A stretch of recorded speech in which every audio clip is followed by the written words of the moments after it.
اور اپنے باپ کے سامنے پھول کو اس طرح سے ظاہر کرتے ہوئے دیتے ہیں کہ وہ پھول توڑ کر لائے ہیں، نہ کہ تاج الملوک۔ تاج الملوک محل واپس نہیں جاتا، وہ ایک جنگل میں رہنا شروع کر دیتا ہے۔ ادھر جب گل بکولی نے گلزار ارم سے اپنے پھول کو غائب دیکھتی ہے تو اس کو بہت غصہ آتا ہے۔ وہ چور کی تلاش میں سراغ لگاتے ہوئے سلطان کے دربار تک پہنچ جاتی ہے۔ اس کو بھی خبر مل جاتی ہے کہ سلطان کی بینائی جو ہے ایک پھول سے واپس آئی ہے، تو وہ اس تلاش میں اس سلطان کے باغ تک آ جاتی ہے، دربار تک آ جاتی ہے، تاکہ پتہ لگا سکے کہ کون ہے جس نے اس کا پھول چرایا ہے۔ بیس بدل کر زین الملوک کے دربار میں رہتے ہوئے گل بکولی کو جلد ہی اندازہ ہو جاتا ہے کہ جو چاروں پھول لانے کا دعویٰ کر رہے ہیں یہ جھوٹے ہیں۔ ان میں سے کوئی بھی اس کو اتنا بہادر نہیں لگتا کہ اس کے باغ سے پھول چرا سکے۔ اس کو اندازہ ہو جاتا ہے کہ یہ کام کسی اور کا ہے، اور وہ جلد ہی تاج الملوک تک پہنچ جاتی ہے۔ وہ تاج الملوک کی دلیری بہادری سے قائل تو ہوتی ہی ہے، پہلی ہی ملاقات میں دل ہار جاتی ہے۔ عشق کی ابتدا ہوتی ہے اور دونوں گلزار ارم میں خوشی خوشی رہنے لگتے ہیں۔ بکولی کی ماں جمیلہ پری کو جب یہ سارے احوال معلوم ہوتے ہیں، یہ سارا احوال معلوم ہوتا ہے، تو وہ تاج الملوک کو طلسم کے جنگل میں پھینکوا دیتی ہے، بکولی کو قید کر لیتی ہے۔ تاج الملوک تمام مصیبتوں کا جرأت سے مقابلہ کرتا ہوا طلسم سے رہائی پاتا ہے۔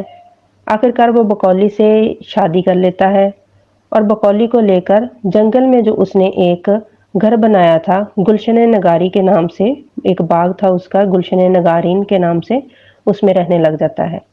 بظاہر تو ایسا لگتا ہے کہ مثنوی کا یہاں اختتام ہو گیا، لیکن نہیں، یہاں پر ایک نیا کردار راجہ اندر ہمارے سامنے آتا ہے۔ گل بکولی اصل میں راجہ اندر کی پری ہے۔ وہ ہر رات اس کے دربار میں ناچنے جاتی ہے۔ پہلے تو وہ تاج الملوک سے چوری چپ کے رات کو جایا کرتی تھی، لیکن ایک دن تاج الملوک کو پتہ چل جاتا ہے۔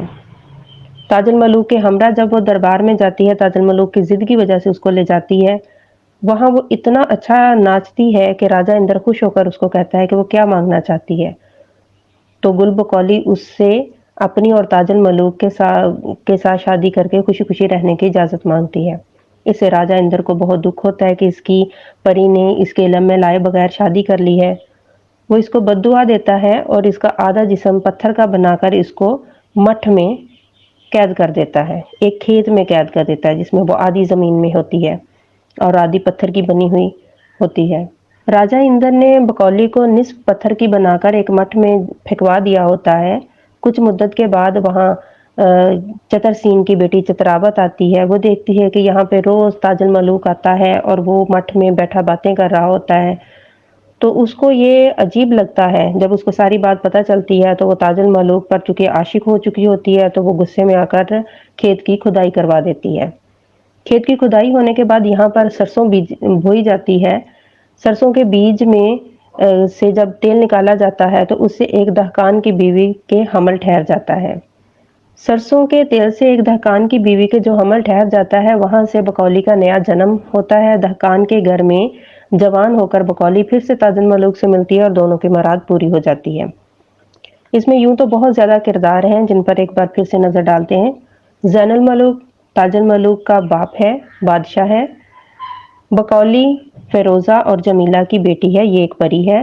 روح افزا پری مظفر اور حسن آرا کی بیٹی ہے، اور حسن آرا ہی آخر پر شادی کرواتی ہے تاج الملوک اور بکولی کی، اور یہ روح افزا پری بکولی کی سہیلی ہے۔